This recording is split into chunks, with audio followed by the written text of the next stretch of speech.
It's always interesting to see titles that take elements from multiple games and combine them, and the hope is that this new idea will borrow the best elements of each.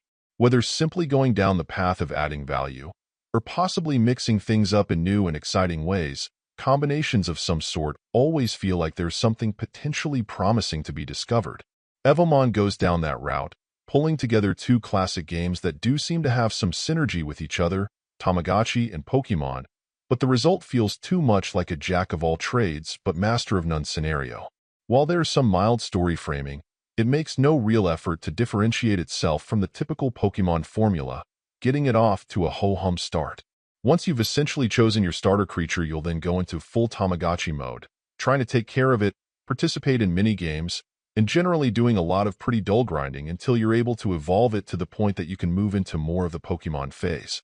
You'll then be taking on rivals and fighting to prove whose creatures are the best, exploring to find new creatures, and even some pretty basic breeding. The issue is that this effort feels like it could have been greatly improved with quite a lot of editing. In pretty much every area, they've managed to check a certain type of activity or element off the list, but not with any passion or polish.